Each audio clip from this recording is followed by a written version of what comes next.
الرحیم، میرے ہاتھ میں کتاب ہے الرفع و تکمیل فی الجرح و التعدیل، الامام ابی الحسنات محمد عبدالحی لکھنوی رحمۃ اللہ علیہ 1304 میں یہ وفات ہے۔ ابھی مزید فرماتے ہیں اس صفحہ نمبر 200 پر کہ وَلَا تَظُنَّنَّ مِن قَوْلِهِمْ، اور آپ گمان نہ کرے ان لوگوں کے قول سے کہ ھذا حدیث منکرن کأن راویہ غیر ثقۃ۔ اگر یہ محدثین کسی کے بارے میں یہ کہا ہے کہ یہ حدیث منکر ہے تو اس کا یہ گمان نہ کرنا کہ اس کے راوی غیر ثقہ ہے۔ کیوں؟ فکثیر ما یطلق النکارۃ علی مجرد التفرد، کیونکہ محدثین کے اصطلاح میں کبھی کبھار نکارت کا منکر ہونے کا اطلاق کرتے ہیں مجرد تفرد پر، صرف اکیلا تفرد ہو تو اس وقت بھی ذکر کرتے ہیں۔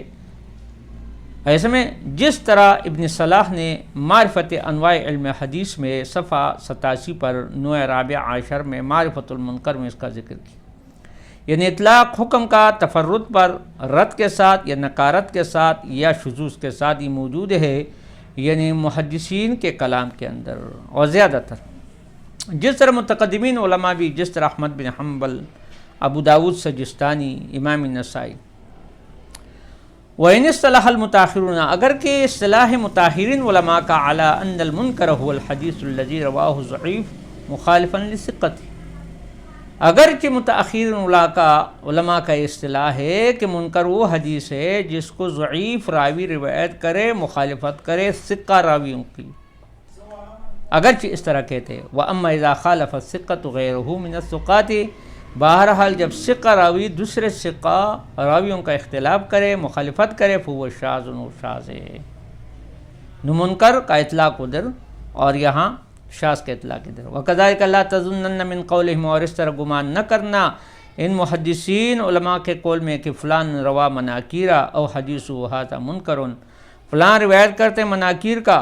یا مطلب ہے نکار کا، یا حدیث منکر ہے، وَنَحْوِ ذَلِكَ كِأَنَّهُ ضَعِيفٌ وَلَا تَظُنَّنَّ مِن قَوْلِهِمْ، ان کے قول سے گمان نہ کرنا کہ یہ ضعیف ہے، کہ فلان روا المناکیر، کہ فلان مناکیر کا روایت کرتا ہے یا حدیث منکر ہے۔ قال زین عراقی فرماتے ہیں فی تخریج احادیث احیاء العلوم، احیاء العلوم کے تخریج حدیث میں وہ کہتے ہیں، جس نے اس پر تخریج کا کام کیا ہے، کہتے ہیں کثیر ما یطلقون المنکر الراوی لکونہ روا حدیثا واحدا، بسا اوقات زیادہ تر علماء اطلاق کرتے ہیں حدیث منکر کا اس راوی پر جس کے روایت ایک ہو، یعنی منکر اس کو بھی کہتے ہیں کثیر ما یطلقون المنکر، بسا اوقات وہ اطلاق کرتے ہیں منکر کا اس راوی پر لکونہ روا حدیثا واحدا، کیونکہ وہ ایک ہی حدیث کی روایت کرنے والا ہے، لہذا اصطلاح بات۔ اور فتح المغیث میں امام سخاوی رحمۃ اللہ علیہ بھی اس طرح فرماتے ہیں۔ اچھا، اور کہتے ہیں کلام العراقی ھذا قال فی تخریج الکبیر للاحیاء، ایسے میں کہ نہیں، وقال صاحب فی فتح المغیث میں کہتے ہیں وقد یطلق ذلك علی الثقۃ، اور کبھی کبھی اس لفظ کا اطلاق ثقہ پر بھی ہوتا ہے، اذا روا مناکیر عن ضعفاء، جب وہ منکر روایت نقل کرے ضعفاء سے۔ امام حاکم فرماتے قلت لدارقطنی، میں نے امام دارقطنی سے کہا کہ فسلیمان ابن بنت شرحبیل، قال، وہ کہتے ہیں ثقۃ، قلت، میں نے کہا لیس عنده مناکیر، کیا اس کے پاس مناکیر ہیں؟ قال، اس نے کہا یحدث بها عن قوم ضعفاء، وہ حدیث بیان کرتے ہیں، یعنی اس کا ذکر کرتے ایسی قوم سے ضعفاء میں، اما ہوا بہرحال وہ بس اوقات بذات خود ثقۃ، ثقہ ہے۔